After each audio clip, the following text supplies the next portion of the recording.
Griot.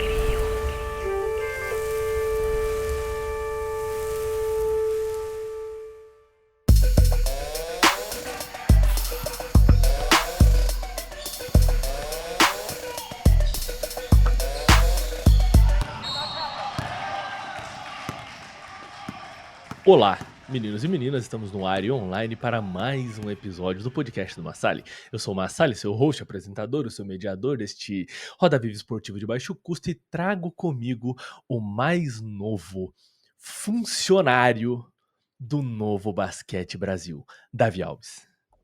Salve família, você tá maluco, mano? Mais um dia, mais um podcast. Tamo aí pra isso. São tempos horríveis para os invejosos. Cara, o outro lado da comunidade está on fire.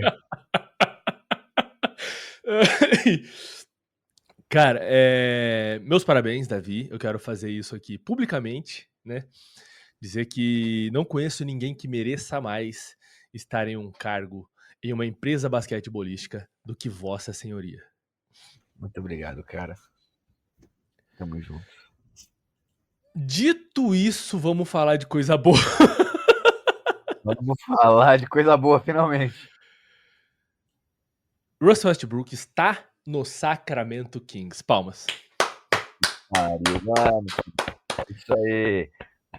Senti um lugar Vão pior. se fuderem, haters. Aqui é Team Russ até a porra do final. Não tem jeito, mano. Cara, só dele estar na NBA eu tô feliz, mano. De verdade. Moleque, eu tô muito feliz. Eu fico muito puto dessa parada que existe na NBA, que é que o cara, por ser veterano, ele não tem espaço, mas um cara que é visivelmente pior que esse veterano, porém jovem, tem espaço. Tá E ligado? assim começamos o podcast com preconceito contra idosos. Como combater? Etarismo purinho. Hoje é só denúncia. Denúncia atrás de denúncia nesse programa. Mano, e que elencozinho, né? Que elencozinho, velho. Puta que pariu, mano. Que elenco maldito, desgraçado, sem nível. É esse elenco dos Kings. Pelo amor de A frase Deus. que você falou no off, né? É o melhor. Como que é? O melhor elenco, mas o Não, pior time? Um seguidor respondeu o story, né? Eu compartilhei um story dizendo que não é segredo que eu amo o Russell Westbrook, mas que esse time é, pô, horrendo, né? Que time desconcertante, de ruim. E o seguidor respondeu que esse é o melhor elenco no pior time da NBA. O elenco é aceitável. Você tem jogadores aceitáveis no time. Tem jogadores bons no time, vamos lá. Você tem DeMar DeRozan, rei do mid-range. Você tem Zach LaVine, muita bola de 3. Você tem o Keegan Murray, um jogador versátil. Você tem FIBA Schroeder, tá ligado? E você tem Sabonis. O jogador mais subestimado da NBA na atualidade. Mas esse time, mas todos esses jogadores estão no mesmo time e esse é o problema. Você morreu, cara. Tá ligado? Com adicional de Russell Westbrook. É bizarro, pô. Não, cara, é que mano, esse time simplesmente não tem um espaçamento, tá ligado? É o Zach LaVine e Deus. Sabe? Arremessando dos 3, mano, o Zach LaVine, o segundo melhor arremessador da linha de 3 é o Keegan Murray. O Keegan Murray tem seus momentos, tá, mano? Arremessando pra 3. Sim. Mas O vamos vir Schroeder aqui até agora. tenta, tá ligado? De vez Pô, em quando ele coloca uma temporada ali de 40%, igual ele já teve. Eu não consigo entender o Keegan Murray. Por que eu vou... Eu quero voltar no Keegan Murray aqui, tá? Desculpa. Você caminhou com o assunto, eu voltei com ele. Volte. Mas a primeira temporada do Keegan Murray na NBA, e ele tá indo pra quarta temporada agora, na primeira temporada ele teve 41% de aproveitamento da linha dos 3. Sabia disso? Cara, eu não sabia. Mas provavelmente arremessando mais de 5 41%, pontos por jogo, né? 6,3 bolas por jogo.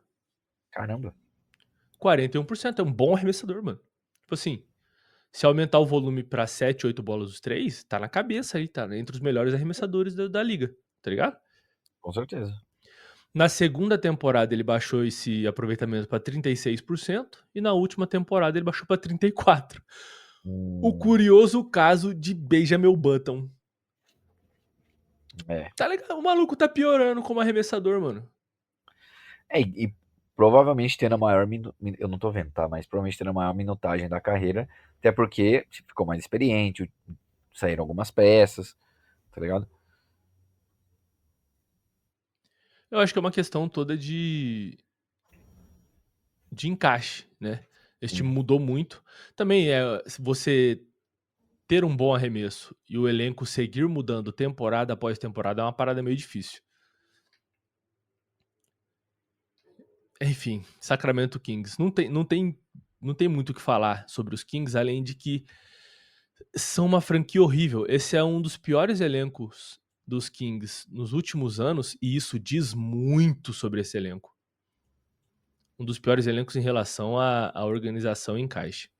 Não de jogadores individuais, gente, pelo amor de Não Deus. de nome, Até Não faz porque, sentido. se olha nome por nome, são ótimos jogadores, grandes jogadores.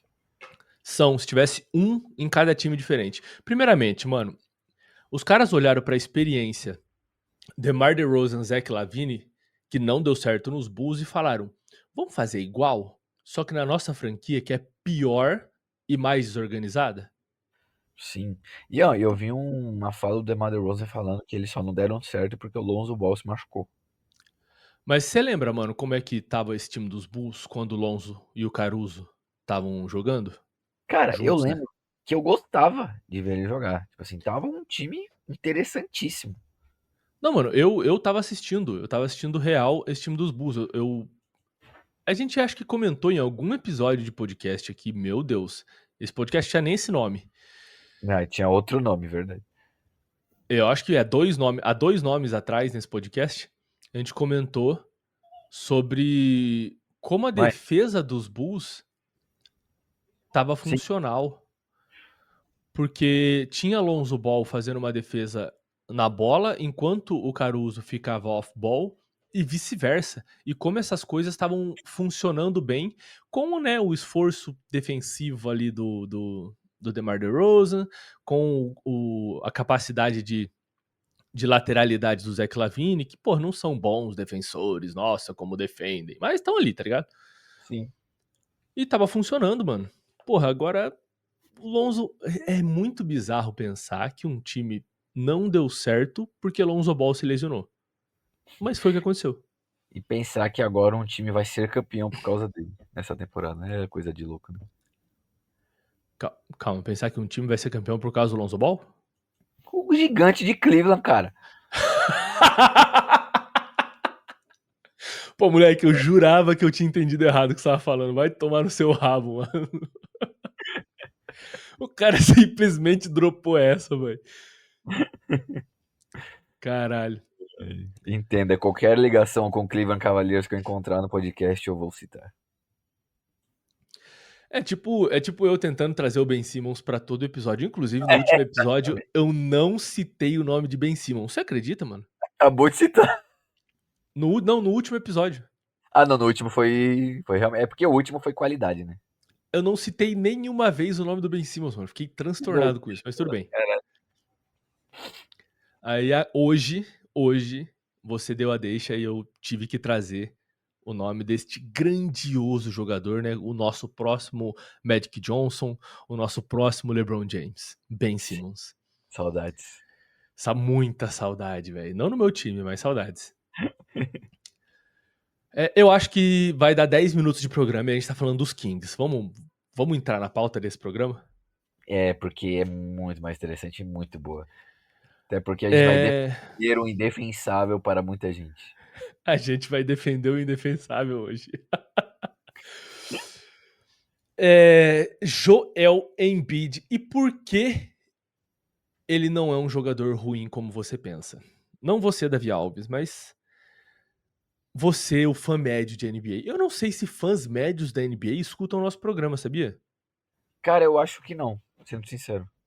Na moral, é. Fã médio, ele escuta coisinha, ele acompanha a camisa 23, tá ligado? Para.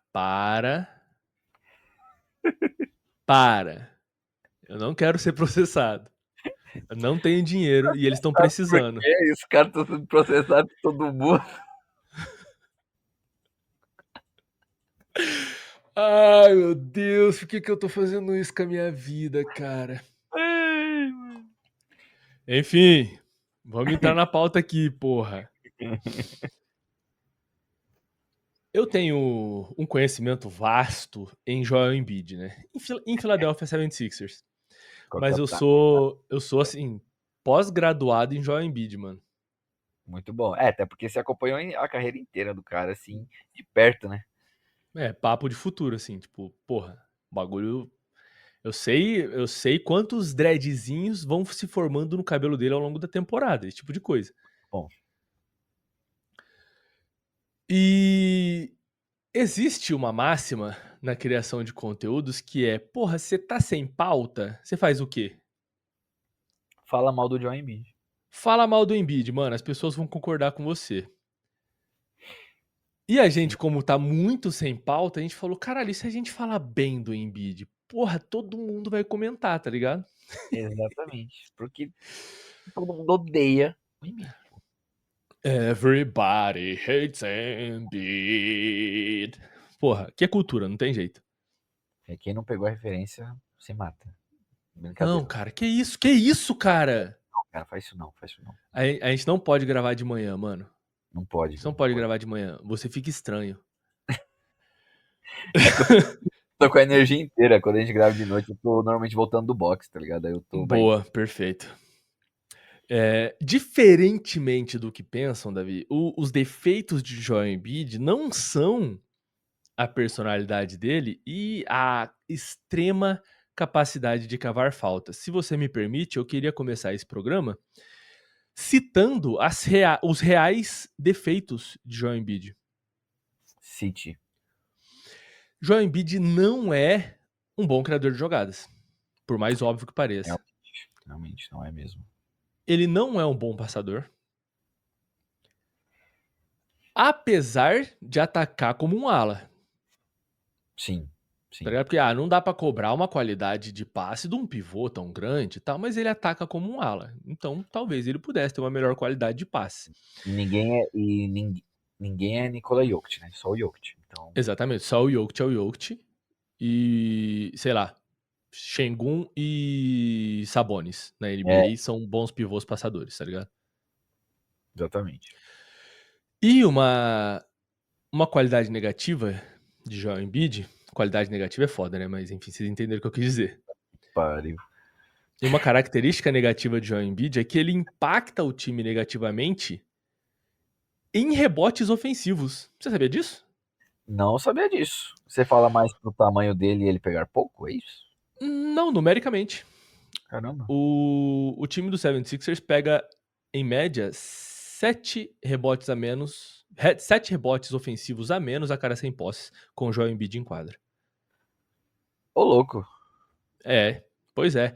Isso é o impacto, né, dele ser esse cara que ataca como um ala, né, e ao mesmo tempo ser imenso. Imenso, Davi. Seven footer. Então, isso torna impossível você colocar um outro pivô junto dele, porra. Você acha que ele tem um pouquinho do trauma Karl Anthony Towns, dele não entender o tamanho que ele tem? Não acho. Porque ele sabe. Eu acho que ele sabe. O que eu acho que acontece com o Embiid é que não é a característica dele ser um jogador fisicamente agressivo. No ataque, principalmente. Na defesa, ele é um pouco mais do que no ataque. Sim. Até porque ele virou ele virou um jogador ofensivo na NBA. Já na NBA. Se você pega o Joel Embiid que chegou na NBA, né, que veio ali da Universidade de Kansas, acho que foi Kansas, se não me engano, Kansas. Caramba, perdi o nome. Mas ele chega na NBA como um prospecto defensivo, né, como um jogador que Sim. tinha nível para ser um DPOY, um melhor defensor da NBA. E ele desenvolve o ataque já dentro da NBA. E Sim. desenvolve o ataque nessa NBA ali de 2016, 2017, que é uma NBA que não tem esses big men gigantescos, que trombam, que jogam no post-up, tá ligado? Então acho que isso contribuiu muito, mano, pro desenvolvimento dele como esse ala de 140 quilos, tá ligado? E Sim. não um pivô de post-up. Porque eu Hoje acho que ele se ele chega, que se ele se desenvolve desde cedo como um jogador ofensivo, a gente tá falando de um jogador que nasceu ali em 98, se não me falha a memória, e que. ele não nasceu em vou- 98, porque ele é mais velho do que eu e eu nasci em 97, cara. Caramba, hein, cara. Vou ter que procurar a idade do Joel Embiid aqui. Ele nasceu. Não, 94. 94. Se a gente tá falando de um cara que nasceu em 94, e se ele fosse estadunidense, tivesse começado a jogar basquete na infância, ele teria como ídolos ali Akeem Olajuwon, por exemplo. Sim. Tá ligado? Mas ele começou a jogar basquete com 15 anos de idade, em 2009. Tarde. Cara, meu Deus. Isso é assustador, 6 anos viado. depois ele tava na NBA. Isso é assustador, isso é assustador. Mas eu acho que isso contribui pro fato de ele ser um cara que não é esse pivô completamente agressivo, que tromba, que danca na cabeça das pessoas, apesar dele ter momentos em que ele é, tá ligado? Sim, Mas isso contribuiu pro jogo dele não ser limitado a isso, entende? sim, Limitado a esse tipo de jogo. E ele ser esse cara, esse ala de 140 quilos aí que ataca um pouco mais longe do aro, impacta nos rebotes ofensivos da equipe. E esses são os defeitos de Joel Embiid.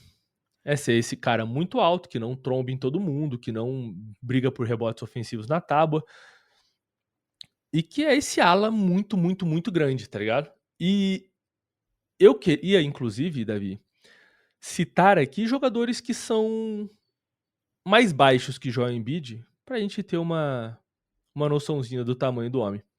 Você sabia que Joel Embiid é mais alto que Giannis Antetokounmpo? ah, sabia. Isso eu sabia. Jaren Jackson Jr., Aí eu não sabia. Steven Adams. Caramba, o jogador mais forte da O, NBA. Em- o Embiid é mais alto que o Jokic. Uh, E agora você coloca em perspectiva o estilo de jogo do Embiid e me é, fala se faz sentido ele ser mais alto que esses caras, mano. cara, é muito bizarro mesmo. Porque ele tem um soft touch ali, né? Ele é muito refinado pro tamanho Muito dele. A refinado. gente vê um cara pro tamanho dele e pensa, mano, esse maluco é um monstro. Mas ele arremessando. Tá ligado? Você, cara, Mano, eu ele é. tava estudando pra, pra gravar hoje e eu vi um lance dele contra o Utah Jazz em umas 4 temporadas atrás, assim, quando ele entrou nesse auge ofensivo. Ele faz um fake, o pivô do Utah Jazz salta, ele tá na linha dos três, ele faz um fake, o pivô do Utah Jazz cai nesse fake e pula. Ele usa da tríplice ameaça ali, né? Tipo, fake de arremesso. Ele faz um fake pro lado, esse step pro lado.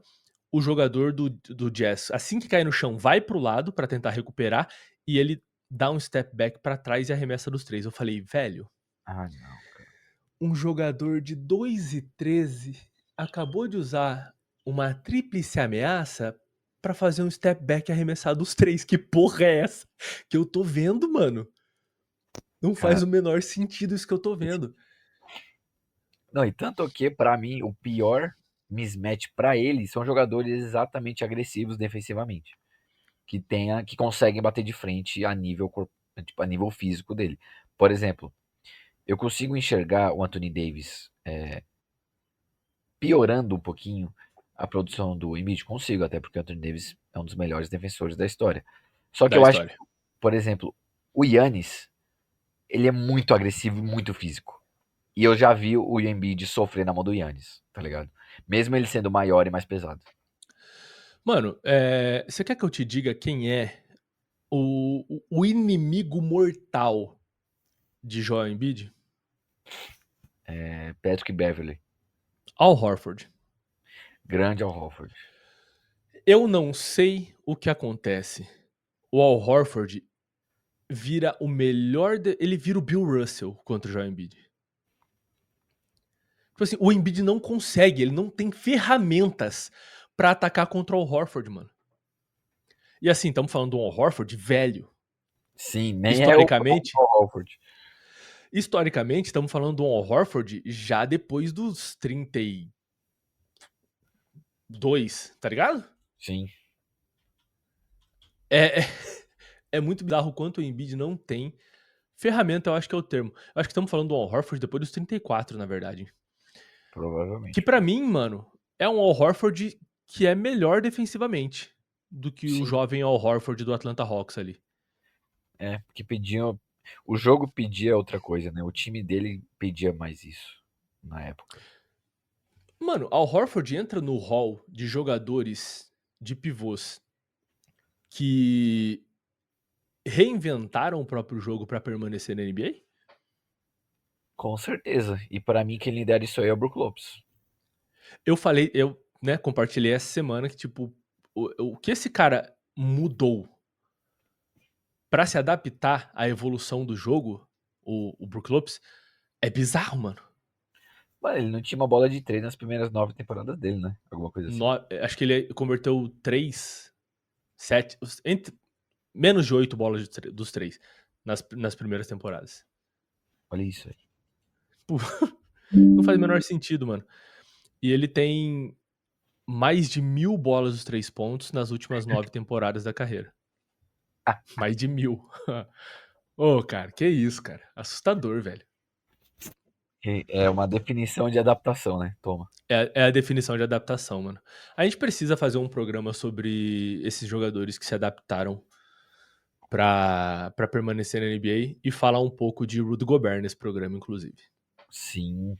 Mano, e sabe um jogador que também pô, entra nessa conversa? E é que a Hum, gente não vê muito assim, mano, mas o LeBron James, cara. se a gente vê, né, o que o LeBron tinha de arremesso no começo da carreira e o que ele tem agora, é uma Mano, evolução, mano. é absurdo, cara.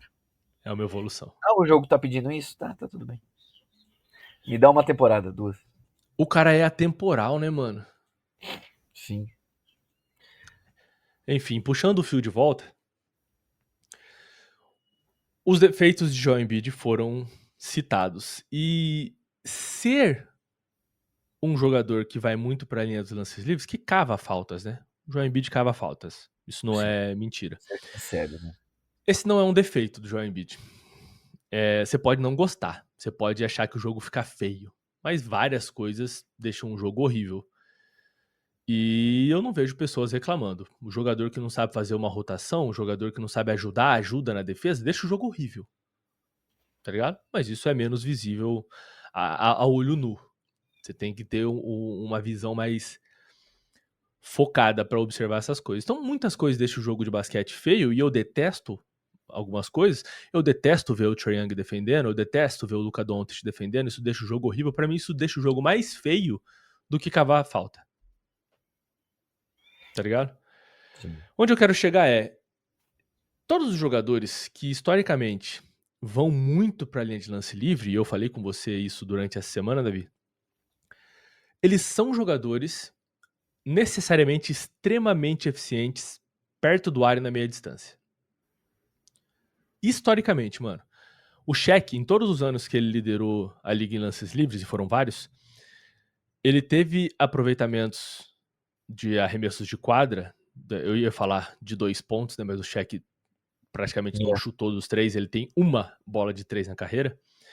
Mas em todos os anos em que ele liderou a liga em lances livres, ele teve aproveitamento nos arremessos entre 57% e 58%.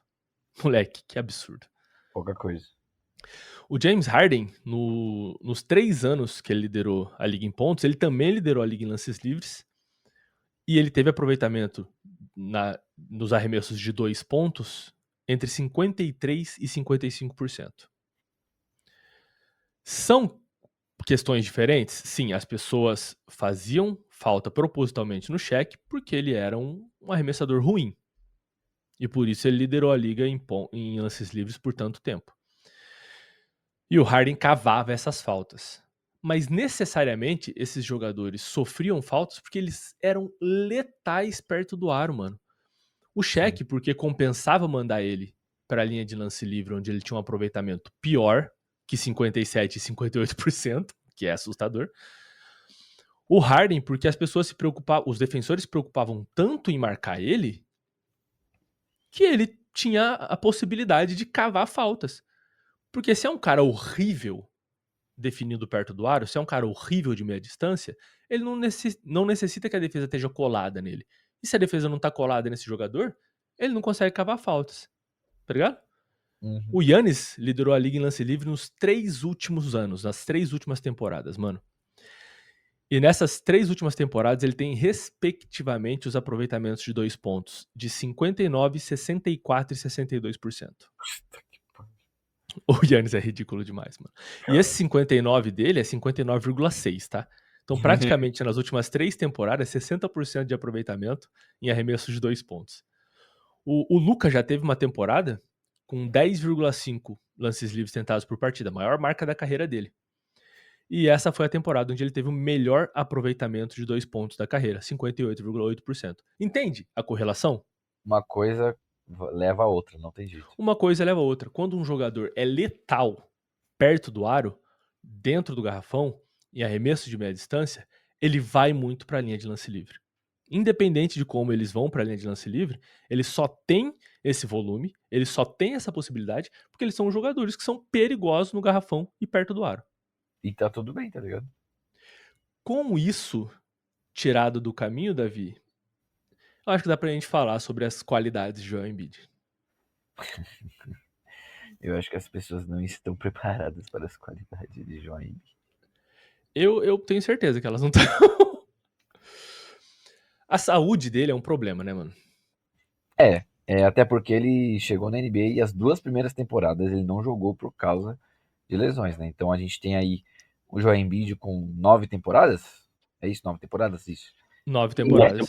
eram para ser 11, porque ele não jogou as 2 primeiras. Então, imagina só como ele poderia estar mais pronto mais cedo do que a gente viu, tá ligado? Uma coisa que eu acho legal a gente destacar, cara, é que não só a questão ofensiva dele, mas, cara, uma coisa que eu não lembrava é que na segunda temporada dele, que é a de 2018, ele ficou em segundo no prêmio de defensor do ano. Na segunda temporada, sim. E uma coisa que eu não lembrava, cara. Então, corrobora muito com aquilo que você falou dele ter chegado com uma mentalidade defensiva, sendo esse jogador mesmo, e tendo evoluído conforme o tempo foi passando, ofensivamente falando. E essa evolução ofensiva que a gente acompanhou e vê hoje ele sendo esse jogador pronto ofensivamente no quesito pontuar, eu acho que dá pra gente dizer que é algo muito único, que a gente nunca viu algo como o Joel Embiid. A gente tá falando que um jogador que desde 2021 até 2024 ali, vamos contar essas 4 temporadas, 21, 22, 23 e 24, cara, são 31,5 pontos de média. Meu pai amado. Cara, são 31,5 pontos de média com mais de 50% de aproveitamento, sendo mais específico, 52%. Eu considerei aqui um auge de Joel Embiid, né, esse auge ofensivo, sem considerar a temporada de 2024, porque ele jogou só 39 partidas, e eu quero analisar essa temporada separadamente. Até porque a média dele. Porque, porque essa temporada é bizarra, ela é escrota. É que aquela. Mas, Poxa, são 39 jogos, mas são 39 jogos, cara. moleque, são 39 jogos, mano. O Embiid de 2021 a 2023 foi um jogador com 30,9 pontos de média, 10,8 rebotes, 3,8 assistências, 2,5 stocks, que são a soma de roubos e tocos, né? Então, um toco, 1,5 to... Aliás, um roubo, 1,5 tocos, 2,5 stocks somados. E o espantoso true shooting de 63,6%. É, mano. Amigos, se isso aqui não é um auge ofensivo. Isso aqui, inclusive, é um dos maiores auges ofensivos deste século. Sim. E quando a gente fala de pontuação, cara, o Joel Embiid, eu acho que ele conversa com uma galera muito específica, mano. E quando eu falo conversa, é mais uma questão de argumentos diferentes. Porque quando a gente fala de qualidade, eu e você compartilhamos da mesma opinião sobre o Joel Embiid. Que Que ele é o melhor pivô pontuador da história. é muito complicado falar isso. Mas é. Mas é, sabe?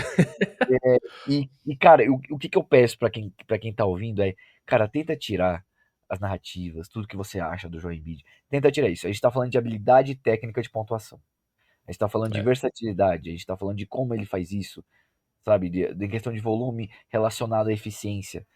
Cara, o Joel Embiid é, pontuando, o pivô mais refinado que a gente já viu, tecnicamente falando. Davi, mas e o Hakeem Olajuwon? Hakeem Olajuwon, ele foi o pioneiro de pivôs assim, sendo muito criativo, tendo um melhor footwork para um pivô de todos os tempos. Só que ele não tinha o alcance que o Joel Embiid tem. Tá ligado? Você acha?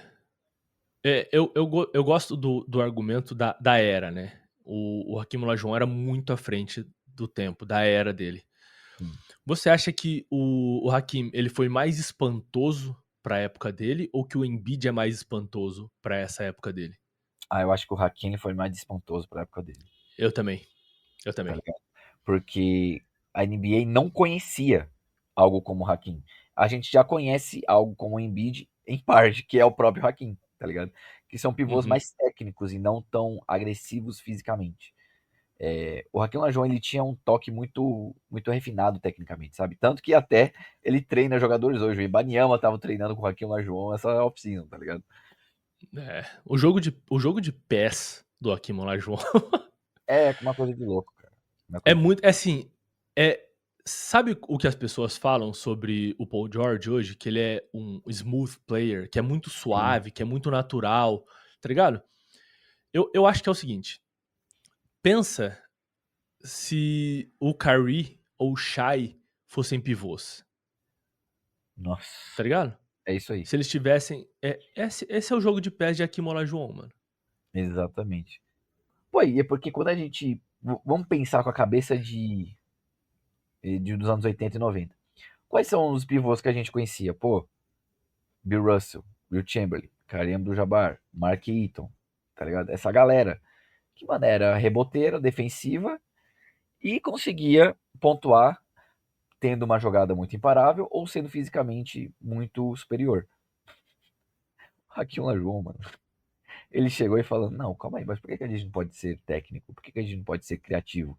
E começou a pontuar de formas que nenhum pivô tinha pontuado até então, tá ligado? E falou, toma aqui essa meia distância também. Toma aqui essa minha distância. Ah, meu Do footwork nadão, tá ligado? não tá satisfeito com o meu footwork? Toma aqui essa média distância, tá ligado? E ele é um seven footer, né, mano? Sim, Então, tipo exatamente. assim, a comparação é muito justa entre Hakeem Olajuwon e Embiid. A comparação não direta, né?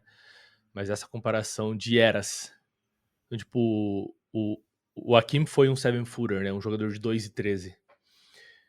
Revolucionário pra época dele. E ele consolidou isso com títulos de melhor defensor, consolidou isso com títulos da NBA mesmo, com prêmios de Finals MVP, com prêmios de MVP, né? Ou tô maluco? Sim, Sim, sim. ele teve a temporada perfeita, né? Não tem jeito. 94. E eu acho que o Embiid não consolidou, tá ligado? Acho que Sim, essa é a diferença. Quando a gente tá falando não de qualidade, mas de ser revolucionário, de impactar realmente uma era, o Embiid não tem isso. E eu acho que é por isso que as pessoas podem olhar para as comparações que a gente faz e falar: isso é um absurdo, isso é um completo absurdo. Mas a gente não tá comparando as conquistas desses jogadores. A gente tá exatamente. comparando nível técnico, né? Exatamente. E algumas pessoas podem olhar o que a gente falou aqui até agora e falar: "Como assim o Joel Embiid é o melhor pivô pontuador da história, se o Kareem Abdul-Jabbar era o maior pontuador da história até esses tempos aí?". Pois é. E é por isso que a gente tá levando pontuação, trazendo pontuação no caso, não só como um número bruto de pontos, mas como versatilidade, como esses pontos são conseguidos, de que lugar da quadra esses pontos são conseguidos, tá ligado? Exatamente. Enquanto o Hakim, ele tinha eu não quero usar o termo, ele tinha uma forma mais unidirecional de conseguir esses pontos, porque a época pedia isso. O Embiid ele tem uma forma mais omnidirecional, eu acho que esse é o termo, Sim. para conseguir esses pontos. Se você tira o arremesso do Embiid, ele consegue te cortar. Se você tira esse corte, ele vai arremessar. Se você fica numa distância em que você está tirando um pouco do arremesso e está tirando o corte dele, ele vai fazer um fake, você vai pular. É o que eu falei. Ele step back para 3, depois uma tríplice ameaça de um cara de 2,13. Porra! Tipo assim, é bizarro, é ridículo, mano. Exatamente. Não tem pivô mais completo pontuando do que o Embiid. E de qualquer forma ele vai pontuar. De qualquer forma. Sim. E aí você vai pular e ele vai cavar aquela falta em você, vai cair no chão como se fosse uma jaca madura, tá ligado? E é um Sim. bagulho bonito de ver? Não é bonito. Eu concordo que não é bonito de ver. Mas é eficiente, cara. É muito, mano, é muito eficiente. Assim como não era bonito ver James Harden cavando falta. E eu acho que, inclusive, o Embiid recebe um escrutínio hoje em dia muito maior do que o Shai recebe. Sim, sim. E existe até o argumento de, porra, um negão desse tamanho usando dessa artimanha. Tipo, porra, então um armador pode. Tipo, o Trae Young pode sair de um corta-luz, pisar fundo no freio, arremessar se jogando pra trás e o cara que tá seguindo ele no corta-luz não consegue frear e faz essa falta. O Trae Young pode. E isso não É, é feio. Pô, isso é horrível. é tudo uma questão de narrativa, né, mano? É Porque, sempre uma questão de narrativa, mano. porque a partir do momento que a gente reconhece, pô, não posso explicar isso. Eu acho que a crítica ela vem mais forte no Joel Embiid porque as pessoas esperam mais dele por saberem quem ele é. Eu concordo. Eu acredito que se ele tivesse tido sucesso em pós-temporada, tivesse já, porra, chegado numa final de conferência, mano. A gente tá pedindo muito não, velho. Sim, Tá ligado? O Luka era muito criticado, inclusive por nós, antes até chegar numa final de conferência. Aí é, você olha pro cara e fala, beleza, ele pode levar um time a um cenário de título realmente, saca? sim. E assim, o Luka teve problemas de construção de elenco, tanto quanto o Embiid teve, né, mano? Aham. Tipo assim, eu acho que o Luka teve até elencos melhores. Se bem que aquele elenco de 2019 e 20 do Philadelphia 76ers era bastante coerente, apesar de Ben Simmons. Sim. Com o Jimmy Butler, enfim. Cara, na NBA hoje, assim, hoje, se o Joel Embiid jogar 70 jogos, que é algo que ele nunca fez. Vamos colocar 65, que é a linha de corte hoje da NBA. Mas eu acho legal você trazer a informação de que ele nunca disputou 70 jogos na temporada, mano. É, Ele é, disputou 68 jogos uma vez em 2022. isso é muito grande, tá ligado? Você não jogar 70 jogos em nenhuma Uhum. temporada Em de sua vida. quatro situações na carreira dele, ele jogou menos. Ele jogou 51 jogos ou menos. Caraca, mano, isso é muito. E estamos falando de 9 temporadas, né? Exatamente.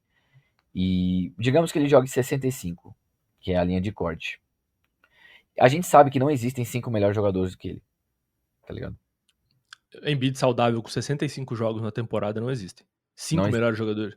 Na Não, NBA hoje não existe. não existe. E Você quer aí, pontuar? Quer pontuar quem são esses caras? cara, eu acho que não.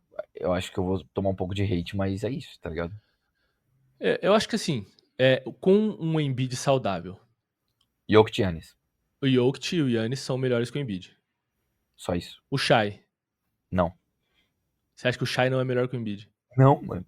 Saudável não tem como, cara. O Luka, Não. É isso que eu tô. porra. Mas, tipo assim, a gente tá colocando todos os cenários. Tipo assim, mano. Todos estão saudáveis. Todos estão saudáveis jogando o seu melhor basquete. O Shai e o Luka Doncic não são melhores do que o Embiid. E por que eu falo isso? Defesa. Porque a quadra tem dois lados. É isso, mano. Nossa, mas por que o Jokic então tá na frente? A gente já passou por isso, a gente não precisa falar mais sobre isso. Que o ataque dele, tipo É. assim, supera qualquer deficiência defensiva que ele tem. Beleza. Honestamente, se a gente tá tendo que explicar ainda por que é que o Jokic, mesmo sem defesa, é o melhor jogador da NBA É, hoje, aí é complicado. exatamente. Então a gente não vai entrar mais nesse ponto. E é exatamente. Inclusive, mano, eu quero só adicionar ao, ao, como é que eu posso dizer? A carteira de qualidades do Jokic aqui, um dado, trazendo em comparação um dado do Joel Embiid. Na temporada de MVP do Joel Embiid, ele teve, eu vou trazer números de on-off, né? Que todo nerd do basquete adora um on-off.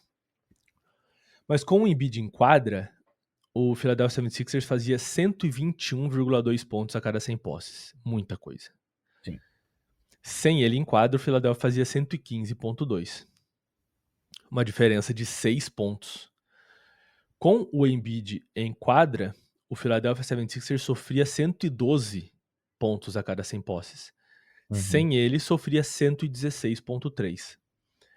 Isso dá um diferencial de mais 10,1 pontos envolvendo ataque e defesa com Joel Embiid em quadra em relação a ele fora de quadra. 10,1. 10. Um jogador impacta em 10 pontos a mais a cada 100 posses. O número do Jokic nessa mesma temporada é 29.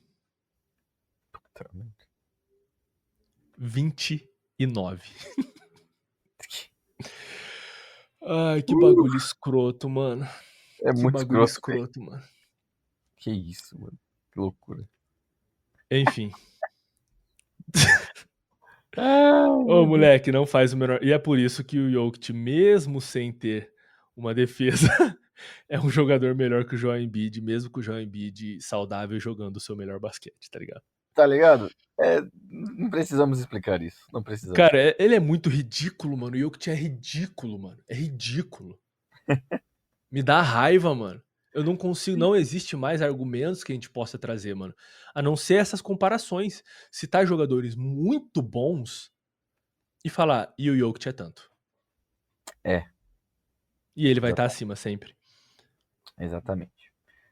E, cara, eu quero fazer um exercício com você, já aproveitar que a gente tá falando do Embiid, a gente já falou tanta coisa sobre ele. Mas de qual que é nesse cenário que eu coloquei pra você, sem ordem específica, qual que são os 5 melhores jogadores da NBA? Todos jogaram 65 jogos, todos estão saudáveis, jogando o seu melhor basquete. Sem ordem específica. Eu acho que foi os 5 que a gente citou. Não sei se tem como fugir muito disso. É Concordo. Luka Shai, Embiid, Giannis, Jokic. Beleza. Entre esses, quem é o melhor pontuador? Hum. Eu acho que vai ficar entre Shai e Embiid. Shai e Embiid. Tá. É porque assim, eu tô falando pontuador, não jogador ofensivo. Sim, sim. Não estamos Eu acho. contando criação de jogadas. O melhor jogador ofensivo é o Jokic. Sim. E aí depois vem o Pontuação. Luka. Beleza. Porque o O... Luka soma pontuação e passe, né? Exatamente. Mas falando só de pontuação, por exemplo, desde 2020, o Luka Doncic tem 30 pontos de média. Nossa, que dado. Desde 2020, o Giannis tem 30 pontos de média. Construídos de formas diferentes. Também, Sim. mano. O Giannis tem 57% de aproveitamento. O Luka tem 47% de aproveitamento. 57 contra 47. Isso. Com base nisso, você ainda acha o Luka Doncic o melhor pontuador do que o Giannis?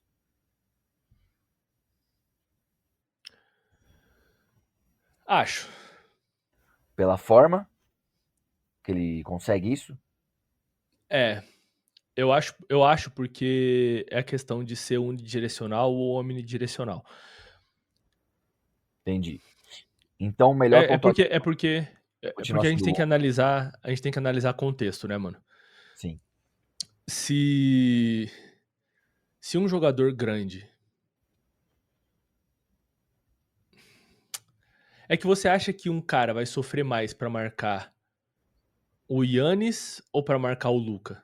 Tipo assim, um bom defensor de uma altura relativa à do Luka ou um bom defensor de uma altura relativa à do Giannis? eu acho que os dois são praticamente imparáveis, mas por motivos diferentes. É isso.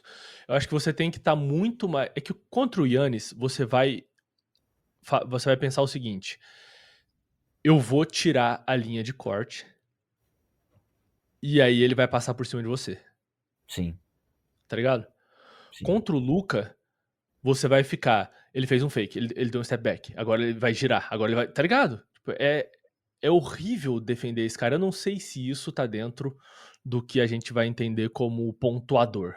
Mas eu acho que o Luka tem tantas formas de conseguir a pontuação dele, e aquela desaceleração eu acho que deve ser infernal você defender o Luka, assim como é infernal defender o Yannis por motivos diferentes mesmo, mas como pontuador, mano, eu acho que a gente não olha só pra, pra, pra esse aproveitamento. Porra, é complexo, mas de cabeça assim, pra não segurar o programa, eu vou falar o Luka mesmo.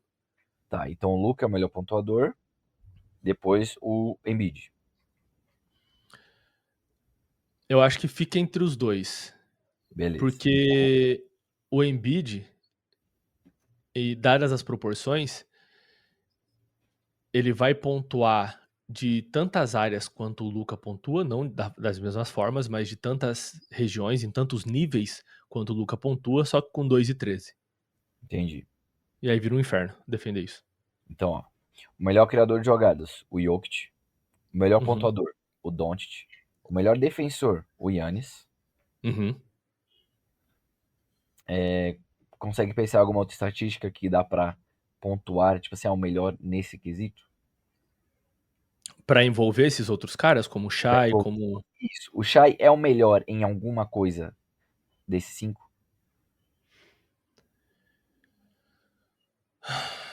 O Shai, ele é específico, tá? Mas ele é o melhor em chegar à posição da quadra onde ele quer criar o arremesso. Uhum, E a entendi. gente sabe o quanto isso é valioso. Tipo, isso é uma característica de jogadores como o próprio Luka tem um pouco disso. Mas a gente vai ver isso em Paul Pierce, a gente vai ver isso em Chris Paul, tá Você acha que a ligado? Team cria o seu próprio arremesso melhor do que o Shai? Eu acho. Eu acho que nenhum desses jogadores cria o arremesso, nem o Luka cria o próprio arremesso melhor que o Shai. Legal, Acho que o Luka tem ferramentas pra isso, mas o Shai ele ainda vai evoluir isso, tá ligado? entendi. Porque, ó, o ponto que eu quis chegar. O Embiid, voltando pro Embiid, né? Tudo isso pra falar do Embiid. Uhum. O Embiid, ele pode não ser o melhor, o número um desses cinco em nada, mas na média, ele é o segundo ou o terceiro. Tá. Tá. Porra, tá. E Caralho, professor Girafales agora, né? Tá. isso Do é, nada. e é isso que me faz pensar que ele é o terceiro melhor jogador do mundo quando saudável, tá ligado? Ele pode não ser o melhor pontuador do que o Luka, mas ele é o segundo. Ele pode não ser o melhor defensor do que o Yannis, mas ele é o segundo melhor defensor dessa lista, tá Hum. ligado? Então, ele pode, por exemplo, cara, eu acho que ele é o pior. Não sei se ele é o pior, mas eu acho que o Shai, por ser um armador, ainda é um melhor criador de jogadas do que ele. Mas porque eu Ah, não sem acho dúvidas. Ele é o pior passador criador de jogadas dessa lista. O Embiid. exatamente. E se a gente for colocar, por exemplo, uma pontuação para cada posição de cada atributo, na minha cabeça, a média, o Embiid fica em terceiro, tá ligado? Então por isso que eu acho ele o terceiro melhor jogador do mundo quando saudável. Mano, quero te dar os parabéns aqui, porque você deitou no argumento, moleque. Muito obrigado. Eu realmente, porra, você me conduziu como um bebê ao berço e falou: pode dormir que tá seguro aqui. Porra! Caralho, moleque, assustador. E assim, eu quero trazer mais alguns números. Eu não sei se meu volume tá ficando alto e baixo do nada. Hoje eu tô meio desconcertado, afastando do microfone. Tô dando uma de Davi Alves. Eu quero trazer alguns números da temporada de MVP do Embiid para sustentar um argumento que eu vou trazer em seguida. Mas eu trouxe os números de on-off dele, né? O Sim, Philadelphia 76ers na temporada de MVP do Joel Embiid era 10 pontos melhor a cada 100 posses com o Embiid em quadra.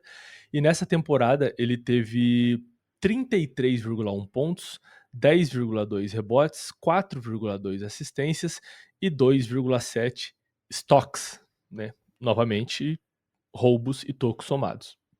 sim, Números espantosos, números assombrosos. realmente. Davi, na temporada seguinte, a Nossa, temporada de 39 esse Davi jogos, foi gostoso, hein, mano, cara.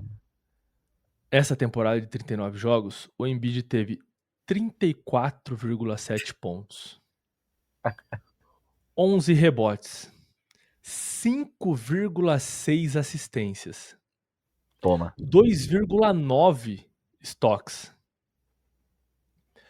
com o melhor aproveitamento da linha dos três da carreira, 38,8%. 53% de aproveitamento do field goal. O Embiid teve uma temporada de MVP, ele vem melhor na próxima temporada e não fosse a saúde dele, ele seria para mim o MVP mais uma vez. E onde eu quero chegar aqui é, a gente ainda não viu todo o potencial de Joel Embiid. Ele tem um auge dentro do que ele já jogou aqui, mas ele não atingiu o auge potencial do que ele tem para mostrar.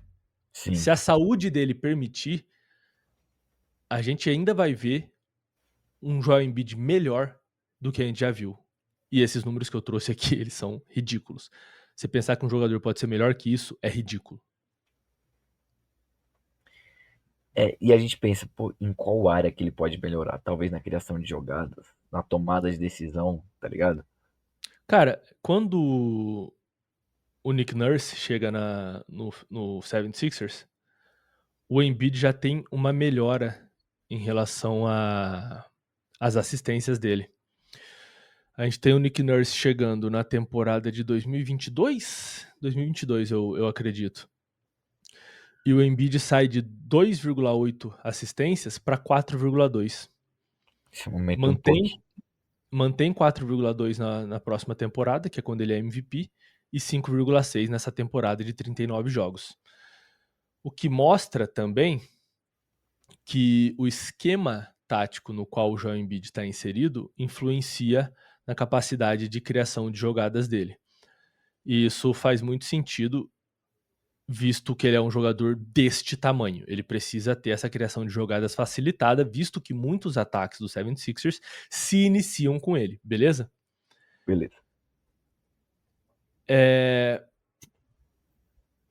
E com o Nick Nurse, de 2022 a 2024, então aí colocando a temporada em que desses 39 jogos, os companheiros de Joel Embiid arremessam 11% a mais da linha dos três com ele em quadra.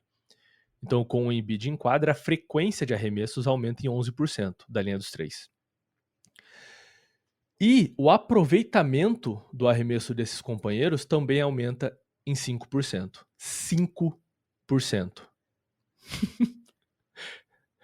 Você tem noção que se o time arremessa, vamos supor, 35% da linha dos três sem ele, ele arremessa 40% com ele em quadra? Não, Isso. vamos fazer o caminho inverso então. É um time que arremessa só 32% sem ele em Sim. quadra, da linha dos três. Vai arremessar 37%, com uma frequência de 11% a mais. Ou seja, Esse quando era pra diminuir, aumenta. aumenta a frequência, aumenta o aproveitamento. Você está aumentando o volume do arremesso que tem maior valor no basquete e aumentando a eficiência. Essa é a importância do Joel Embiid no time do Philadelphia 76ers. E essa é a importância de ter um técnico, primeiro, que não seja o Doc Rivers, segundo, que saiba potencializar as funções desse jogador dentro de quadra, e é o que o Nick Nurse trouxe. Se a franquia do Philadelphia 76ers não fosse um lixo, Davi, repito, um lixo, e soubesse cercar esse cara de excelentes arremessadores, de jogadores que são capazes de cortar pro aro quando o Embiid é dobrado, e isso é uma coisa que, por exemplo, o Kelly Oubre Jr. consegue fazer. Então não é difícil achar jogadores com essa qualidade. Realmente. Tá ligado? Porque o Kelly Oubre Jr. não é o jogador mais inteligente da história da NBA, caso você tenha alguma dúvida. E jogadores que são spot-up shooters mesmo, o cara que vai receber a bola e vai arremessar. E jogadores que têm inteligência suficiente para receber essa bola depois de uma dobra no Embiid e rotacionar essa bola para achar um arremesso bom na zona morta do outro lado da quadra, tá ligado? Sim. Se a franquia conseguisse construir um time assim, a gente veria um Joel Embiid ainda mais perigoso dentro de quadra. Como diz Romulo Mendonça, Bibi seria mais perigoso ainda. E isso reforça o meu argumento de que a gente não viu o auge potencial de Joel Embiid ainda. E eu espero do fundo... Eu falei pra você, né? Eu preciso, universo, de uma temporada de Joel Embiid saudável na temporada regular e nos playoffs. Cara, e 9 anos a gente ainda não viu isso. Que loucura. A gente já viu, né, temporadas regulares, saudáveis dele, mas nos playoffs ele sempre chega baleado. O ciclo de vida do Embiid chega acima do peso na pré-temporada, demora 20 jogos só pra chegar num ritmo de jogo, joga um basquete formidável por 10 jogos, se lesiona, fica 5 jogos fora. Volta, não tá bem, ganhou peso, se arrasta até os playoffs, não tem bons playoffs. E ele realmente não tem bom desempenho nos playoffs. Não teve bom desempenho nos playoffs até os últimos playoffs que ele jogou. Porque nos últimos playoffs ele teve 33 pontos, 13 rebotes. 13 rebotes. Perdão. 10,8 rebotes. Eu tô pensando no Sabonis. 33 pontos, 10,8 rebotes, 5,7 assistências, 2,7 estoques, com um aproveitamento de 49% dos arremessos de quadra. Joel Embiid, senhoras e senhores. Hã? De 2, né? Dos arremessos de 2 pontos, perdão. Dos arremessos de quadra, 44,4%.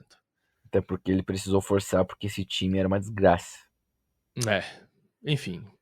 Times confusos e Embiid, ele sofre. Porque nos playoffs você tem que jogar contra times que vão se adaptar a você. Tá ligado? Sim.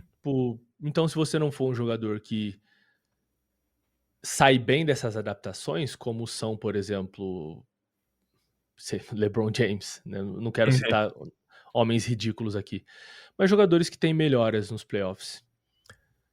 E o Shai, inclusive, não é um desses jogadores, tá? O Shai teve uma piora considerável dos números da temporada regular dele, da temporada passada, para os números dos playoffs. Não sei se porque na temporada regular ele foi simplesmente nível Michael Jordan, mas nos últimos playoffs ele teve uma queda. Então o Embiid sempre tem quedas da temporada regular para a temporada para os playoffs, mas em 2024 não foi o caso. Infelizmente, ele não estava saudável. O que deixou de ser uma novidade, infelizmente, né, mano? Não, deixa de ser uma novidade. Enfim, esse tem que ser dito, o Joel Embiid, ele não tem o jogo mais bonito cavando faltas. Fora disso, sim, é um dos jogos mais bonitos da NBA, mas ele vai bastante para lances livres e ele precisa se manter saudável. Sim. Com tudo isso dito, as qualidades são tudo que a gente citou aqui até agora. Tá ligado, mano? Simplesmente, mano. Simplesmente. Os cortes desse episódio vão ser colossais. E pra entender o contexto, galera, só escutando inteiro. Só escutando, não tem jeito. Inclusive, eu vou fazer até... Se você quer entender o contexto desse corte, escute o episódio no qual falamos de Joel Embiid em O Podcast do Massali. É isso, vai ficar essa vinheta agora pra gente usar no final do Caraca, story. muito bom. Tem que fazer isso todo final de episódio. Mais alguma coisa que você queira adicionar, por exemplo, sobre o Joel Embiid ser um bom para muito bom protetor de aro? Qualquer coisa desse tipo? Quando ele quer, ele é top 5 defensores da NBA. Caralho. O Tamo em problema é alta. Eu acho que a defesa do Embiid, ela acontece de acordo com a lesão que ele tá na temporada. Ah, vou defender mais no perímetro porque eu não tô podendo levar cotovelada na cara. Ah, vou defender mais aqui embaixo do aro porque o meu tornozelo tá uma paçoca. Meu joelho, o meu menisco se rompeu de novo. Tá ligado? faz muito Esse sentido, tipo. faz muito sentido. Mano, excelente programa, Davi. É um prazer estar aqui com um jornalista que trabalha no NBB, a maior liga de basquete das Américas Latinas. Isso, tamo junto, é nóis. Esse foi o podcast do Massali. Este fui eu, Massali, seu host, apresentador e mediador desse choque de cultura esportivo de baixo custo. Até o próximo programa. Tinha esquecido. Caralho, Michael, é você? Acabou o programa, porra.